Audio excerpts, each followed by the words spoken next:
लगा, ये लगा, ये लगा, ये लगा।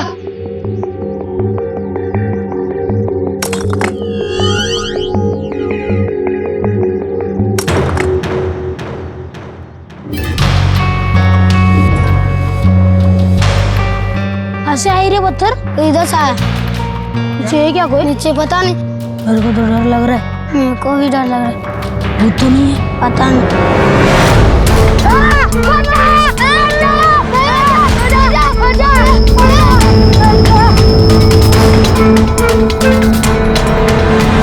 बरेली के एक छोटे से गांव के पास सुनसान जंगल में एक सूखे कुएं के अंदर कोई था जिसे देखकर बच्चे डर गए।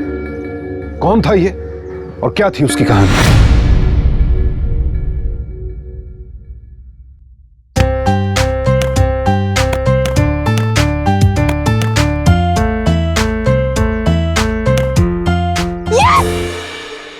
जीत गए, बोला था हरा दूंगी।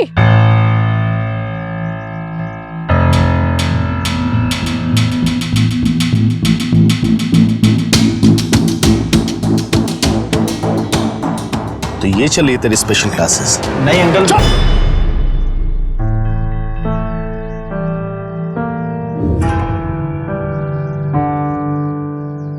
तू चल घर पे। पापा घर चल।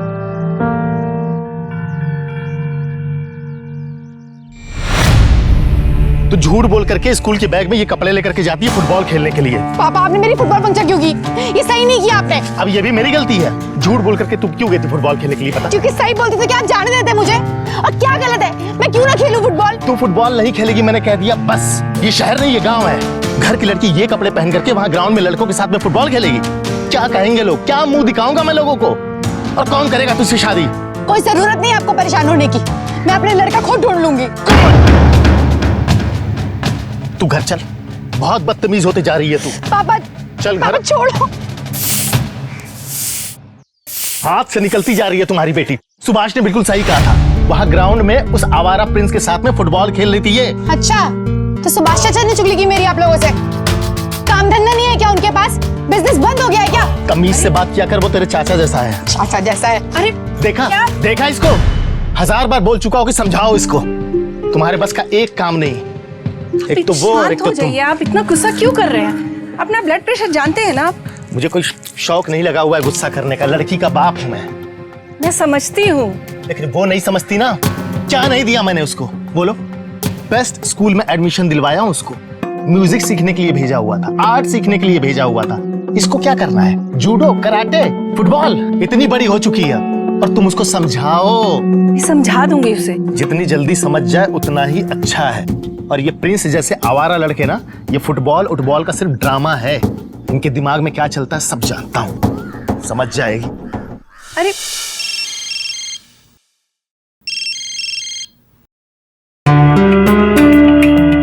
हेलो प्रिंसेस, कैसी रही पापा की डांट? क्या मजाक कर रहा है यार? सुन, मैं नहीं आ रही हूँ मेरठ मैच देखने। क्यों? तू जानता है ना पापा को, वो बहुत गुस्से में है। ऐसा मत करना, ये सब बहानेबाजी मैं नहीं सुनूंगा। टिकट्स भी हो चुके हैं यार, हम जा रहे हैं बस। पर कैसे? तू ना खबर नहीं रखती, तेरी क्लासमेट अंकिता, उसकी बहन की शादी है मैच वाले दिन ही। तो मैं क्या करूं? मुझे थोड़ी ना बुलाया है। अरे बोंदू, अब जो मैं कह रहा हूँ वो सुन और पापा को जाके बोल।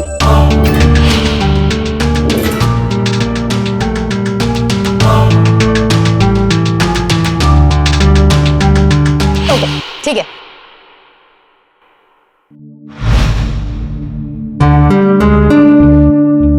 सुन, पूरी रात के लिए होटल रूम बुक चाहिए मुझे, मेरे नाम से कर दे।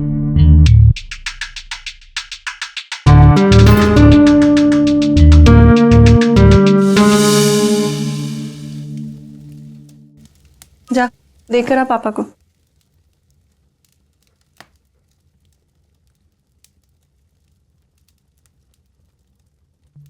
पापा, अब आपको मेरा फुटबॉल खेलना पसंद नहीं है ना? मैं आज से फुटबॉल नहीं खेलूंगी। लेकिन मेरे दोस्त की बहन की शादी है, माँ ने बताया होगा आपको। मुझे उसमें जाना है, प्लीज जाने दीजिए, प्लीज पापा। इसके बारे में बाद में बात करते हैं।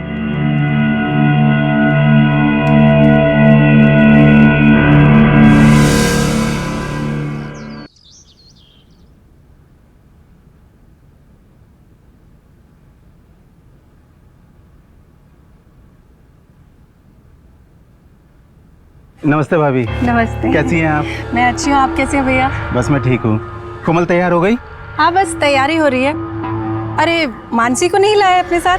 नहीं भाभी, उसे शॉपिंग से फुर्सत मिले तो आएगी ना।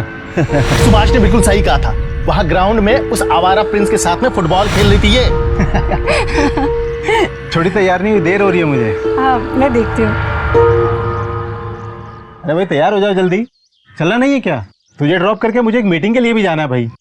सुभाष चाचा, आप मुझे छोड़ने जा रहे हैं? हाँ, भैया ने बताया नहीं। तुम्हें शादी में छोड़ूंगा, अपना काम खत्म करूंगा और फिर रात को वापसी में तुम्हें अपने साथ ले आऊंगा, ठीक है? जी। माँ सुनो ना,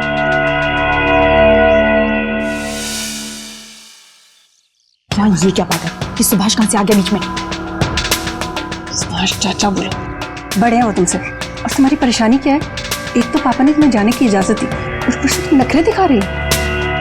और सुन, वो प्रिंस तो नहीं जा रहा है ना तेरे साथ? चल अब जल्दी जा, जाके अंदर से बैग लेके आ। ला रही हूँ।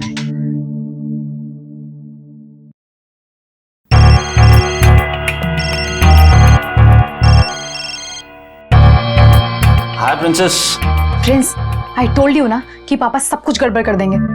सुभाष को भेज रहे हैं वो मेरे साथ। प्लान कैंसिल करना पड़ेगा यार। तू पागल हो गई है क्या यार? मैंने सारी तैयारियां कर रखी हैं, कुछ कैंसिल नहीं होगा, तुझे आना ही पड़ेगा। लेकिन कैसे आऊंगी मैं? सुभाष मेरे साथ आ रहा है। कुछ भी बहाना कर, वहां से निकल। यार मैं क्या करूं? तू रहने दे, मैं कुछ सोचता हूँ। ठीक है, लेकिन प्लीज कुछ गड़बड़ मत करना, प्लीज। हाँ नहीं करूंगा। कोमल जल्दी करो भाई। चल मैं रख रही हूँ भाई। जी माँ, आई।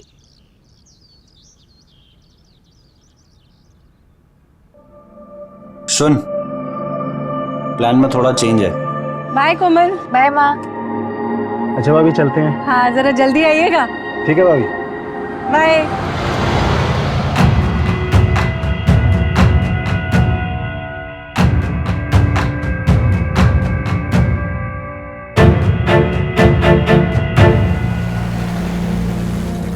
कोमल, वो देखो तुम्हारे पापा को वो फुटबॉल खेलने वाली बात बताने का मेरा आइडिया नहीं था।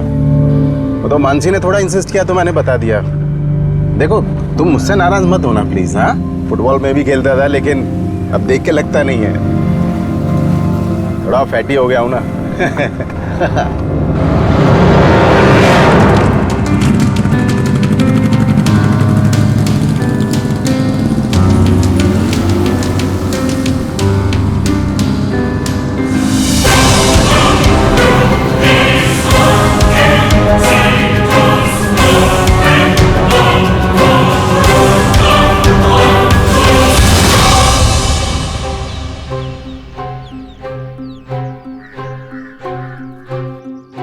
ये ऐसे ठीक नहीं होगी। देखता हूँ आसपास कोई मैकेनिक है क्या। तब तक तुम ऐसा करो, गाड़ी में बैठो, दरवाजा ठीक से बंद कर लेना, मैं आता हूँ।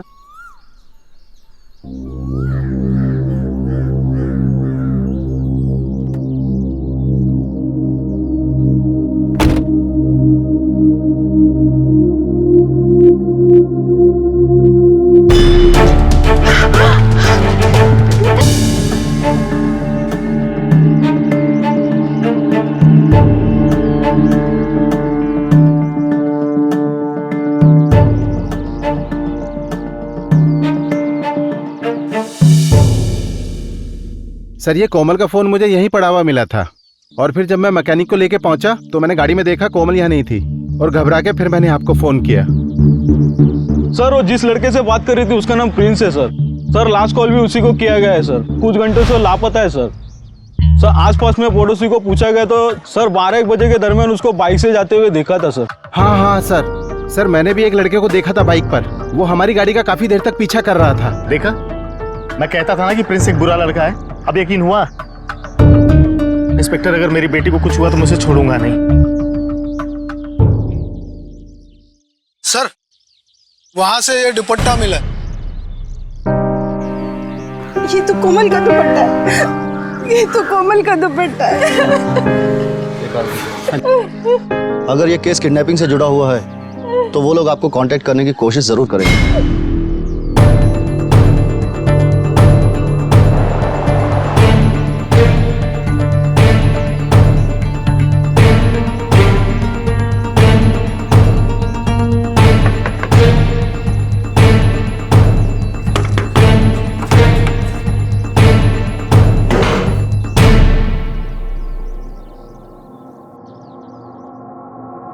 मैं तो डर गया था, मुझे लगा पुलिस आ गई। क्या पुलिस का टेंशन मत ले। ये बता प्रिंसेस क्या कर रही है? जिस हालत में लाए थे उसी में। आओ अंजन।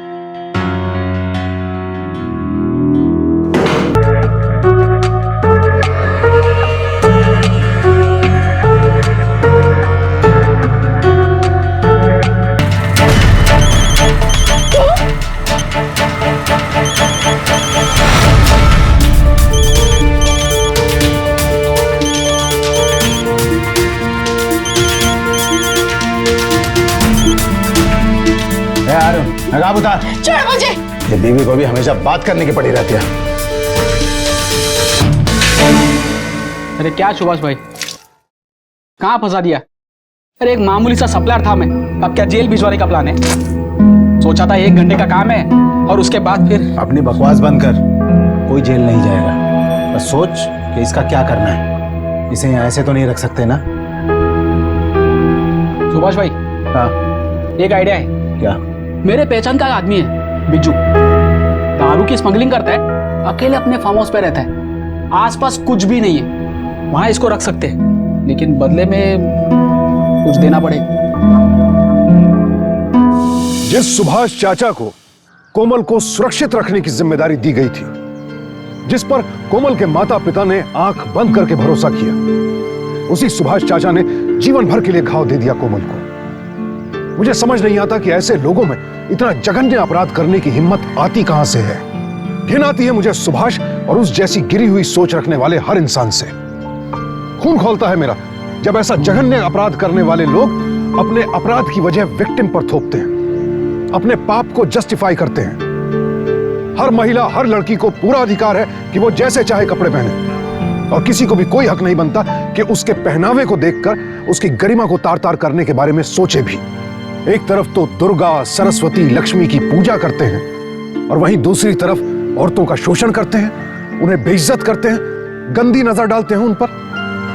अगर यही दोगली मानसिकता रही तो हमारी, आपकी और इस देश की कभी तरक्की नहीं हो सकती। अरे सुभाष भाई, मैं क्या बोलता हूँ, लड़की बहुत डरी हुई है। अरे छोड़ देते उसको, किसी को कुछ नहीं बताएगी। ए, अपनी बकवास बंद कर अब तू। बचपन से जानता हूं मैं उसे, कितनी चालू चीज है। इसके लिए ना कुछ और आइडिया सोचना पड़ेगा मुझे। मेरे पास एक आइडिया है, चल बैठने दे। बता क्या आइडिया है तेरा? मोबाइल फोन है तेरे पास?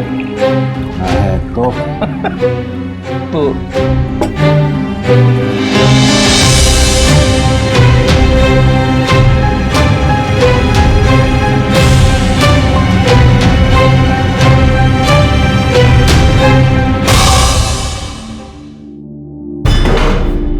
अब इसका वीडियो।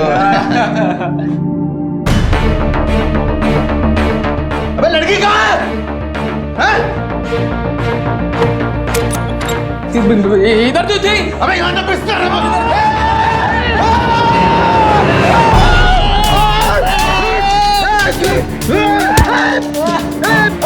पकड़ उसको, लड़की को।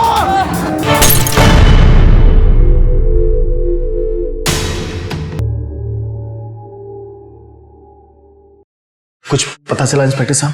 देखिए प्रिंस इस लड़के के बारे में बता रहा है, उससे हमने पूछताछ कर ली है।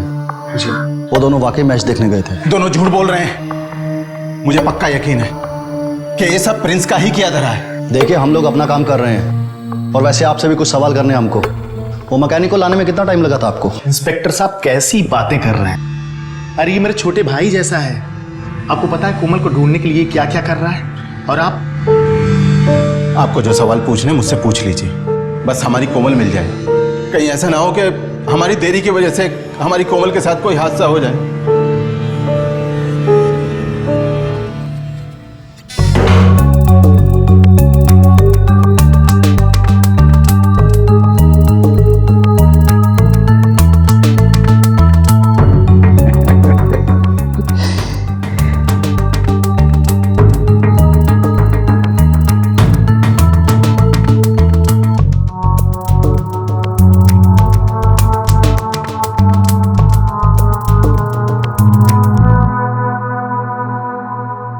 करने वाले मेरे साथ अभी पता चल जाएगा क्या करने वाला तेरे साथ।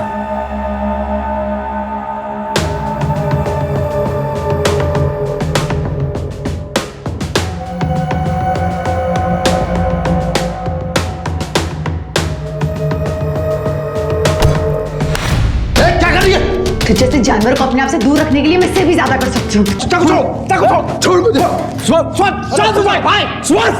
उसे मारने का प्लान नहीं है हमारा, और तुझे पता है ना कि मारने के बाद बॉडी को ठिकाने लगाने में कितनी मुश्किल आती है। तो मैं क्या करूं? तेरा प्लान भी तो काम नहीं कर रहा। शांत हो जाओ, मेरा प्लान एक मिनट। हेलो, कौन? अच्छा, अरे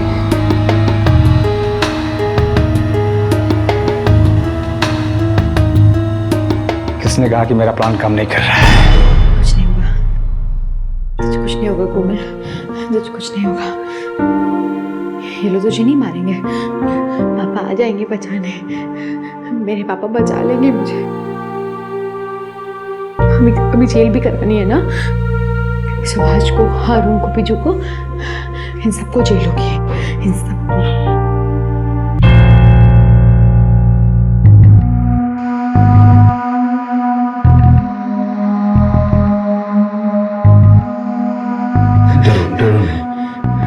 मैं कुछ नहीं करूंगा, मैं तुमसे कुछ बात करना चाहता हूँ। देखो कोमल, मुझसे बहुत बड़ी गलती हो गई। मैं इन सबसे छुटकारा पाना चाहता हूँ। मैं थक गया हूँ सबके सवालों के जवाब देते देते। भैया भाभी के सवाल, पुलिस वालों के सवाल, मानसी के सवाल। बस तुम ही मदद कर सकती हो मेरी। वादा करो कि तुम किसी को कुछ नहीं बताओगी। प्रॉमिस, पक्का प्रॉमिस, मैं किसी से कुछ नहीं बोलूँगी। ठीक है, खोल दो।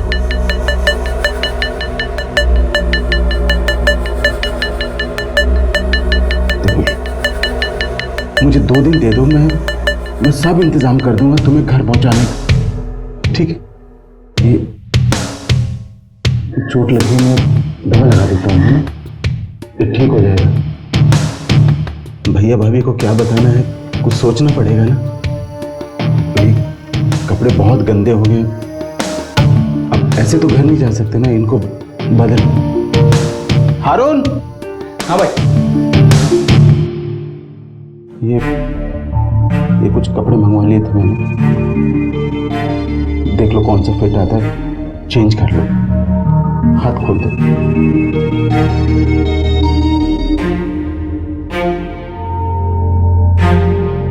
चल हारून।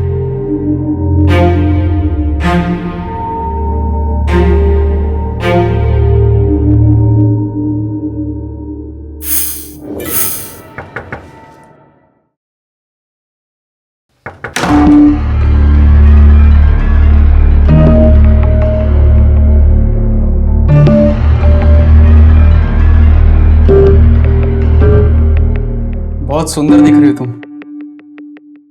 सुभाष भाई ने बोला कि कौन से साइज के कपड़े तुम्हें फिट होते हैं वो देखने के लिए, वो पीछे लिखा हुआ रहता है ना, वो चेक करना था। बट मतलब और कपड़े मंगवाने थे ना, इसलिए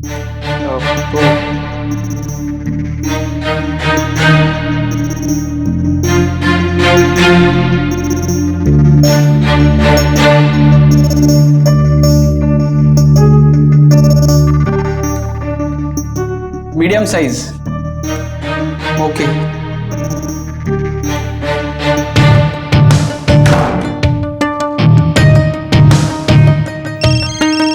एक मिनट, पार्टी से बात करने दो। हेलो, हाँ मीडियम साइज है। अरे एकदम कड़क है, परसों तक मिल जाएगी।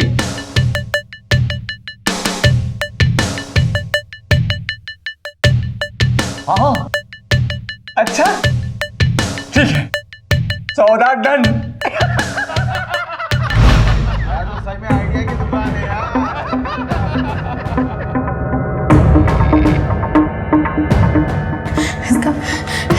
इसका मतलब ये मुझे यहाँ से जाने नहीं देंगे। ये लोग मुझे बेच रहे हैं। ये लोग मुझे घर नहीं जाने देंगे। कुछ तो करना पड़ेगा। मैं क्या करूँ? मुझे कुछ करना पड़ेगा। देख बुझू, झगड़ा नहीं है भाई। 5 लाख का सौदा हुआ है, 2 लाख तेरे, 2 लाख मेरे, 1 लाख हारून का। भाई मैं थोड़ा सा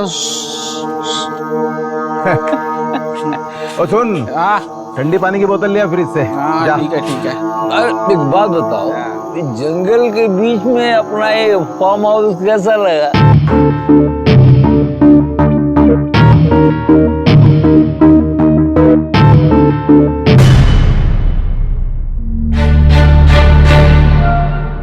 बैठो।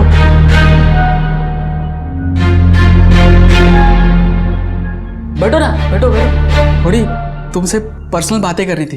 वो क्या है ना, तुम मुझे बहुत अच्छी लगती हो। हाँ, वो बाहर जो बैठे हैं ना, वो तुम्हें बेच देना चाहते हैं। मैं नहीं चाहता, मैं तुम्हें तुम्हारे घर सही सलामत पहुंचा दूंगा। हाँ, लेकिन एक बार वो थोड़ा सा बैठो यहाँ पे। वो तुम मुझे बहुत अच्छी लगती हो ना, तो इसलिए थोड़ा सा, मतलब समझ गए ना तुम मैं क्या कहना चाहता हूँ तुम्हें? सिर्फ एक बार। हाँ, फिर बाद में तुम तुम्हारे घर खुश रहना। ये तो हारून की आवाज है। हारून क्या हुआ?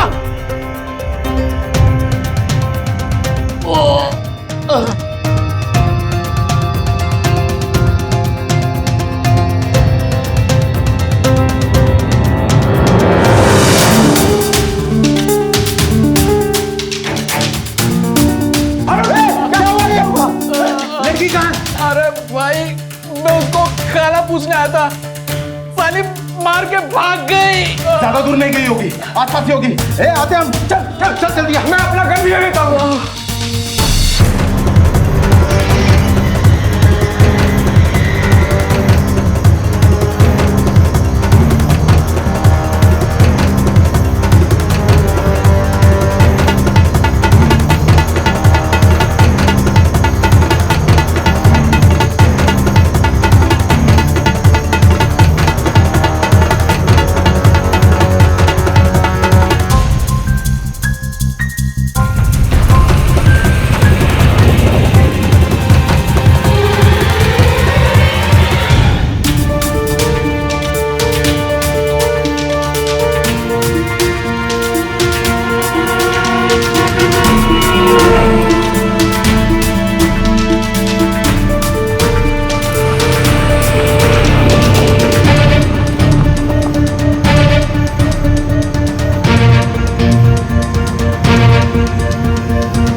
कहाँ गई? तू ऐसा कर, इधर देख। ठीक है, देखता हूँ।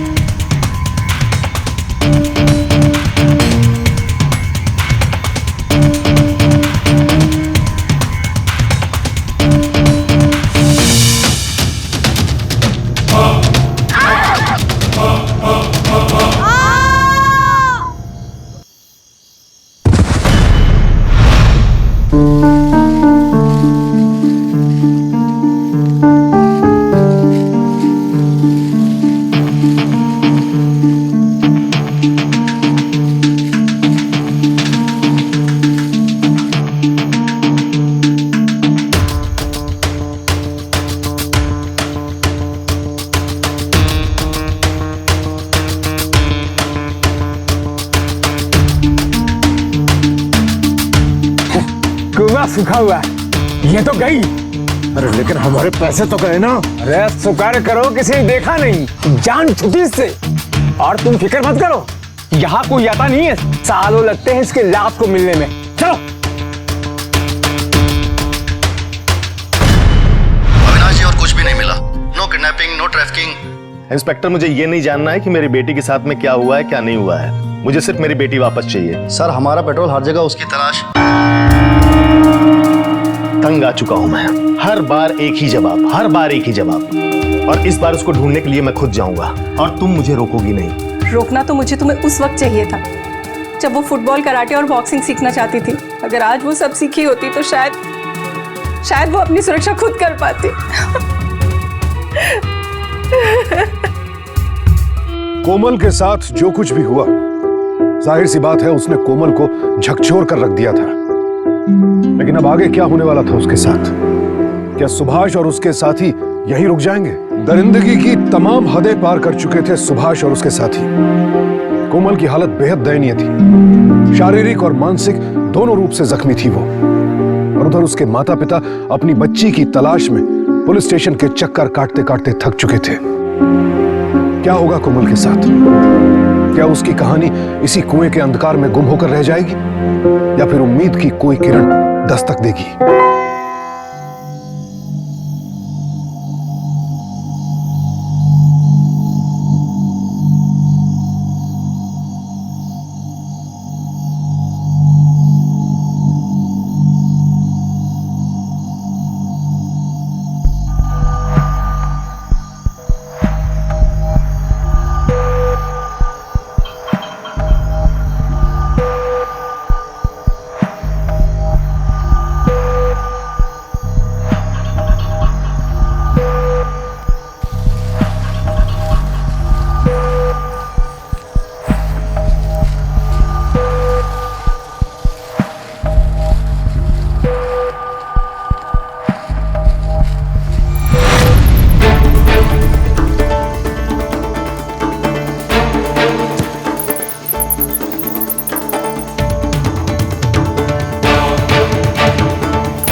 मुझे गोली नहीं लगी, सिर्फ छू के देख लिया।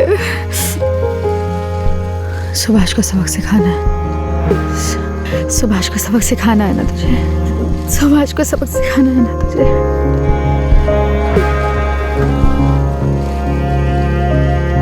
सोना नहीं है, सोना नहीं है,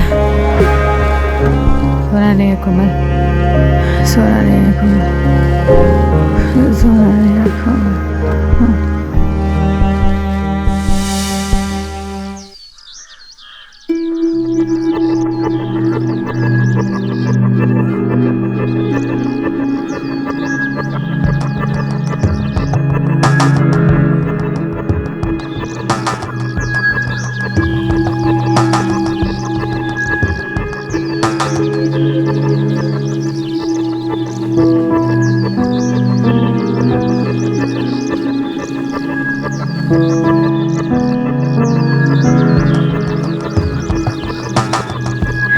ये तो बस थोड़ी सी हाइट है, कोच ने तो इससे भी ऊंचा चढ़ाया था। चल कोमल, तू कर सकती है, बाहर निकलना है ना।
बुद्धि कहीं की। गलत जगह से चढ़ेगी तो चोट तो लगेगी ना।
मैं सिर्फ इतना कह रहा हूँ, मैंने उसे हर जगह ढूंढा, हर कोना छान मारा। पुलिस ने भी पेट्रोलिंग की, अगर उसे मिलना होता तो मिल जाती। मेरा मैनेजर है हारून, वो क्रियाक्रम की सारी सुभाष, जब तक मुझे उसकी लाश नहीं मिल जाती मैं चैन से बैठने वाला नहीं हूं। और तुम्हें अगर मेरी मदद नहीं करनी है तो मत करो। भाभी आप समझाइए ना भैया को। अच्छा मैं चलता हूँ।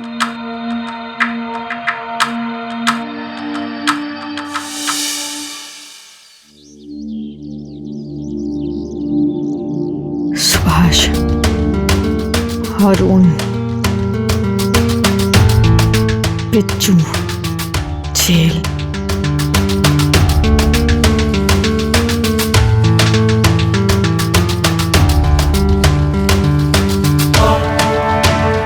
इन सबको झेलूंगी,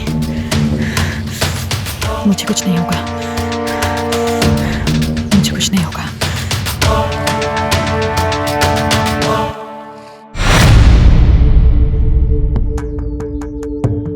हारून सुन, ये अविनाश कुछ भी सुनने को तैयार नहीं। जब तक ये लड़की की लाश नहीं देख लेता ना मानेगा नहीं।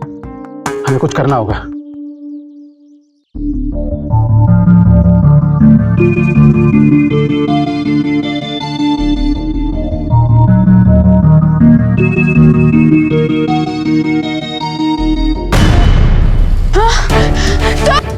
छोड़ोगे तुझे, मैं छोड़ोगे। कहाँ गया?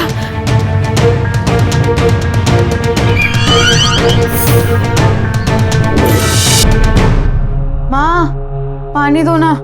बेटा यहाँ रखा है, ले लो ना।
कुछ बोलना चाहती है? सुभाष, अरुण, बिच्छू, उन्होंने ये सब किया। जेल। चले, चल, चल, चल।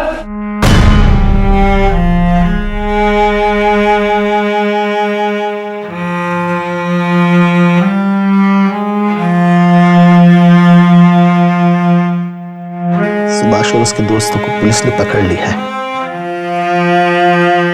लेकिन सारी गलती मेरी है। मेरी वजह से आज मेरी बेटी की ये हालत हुई है।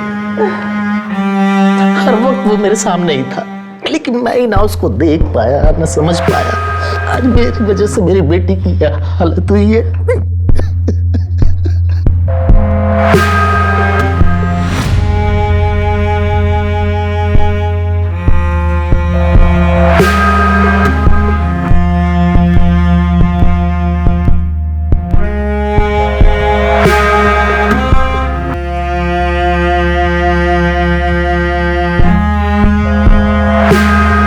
माफ कर दे मेरे बेटे।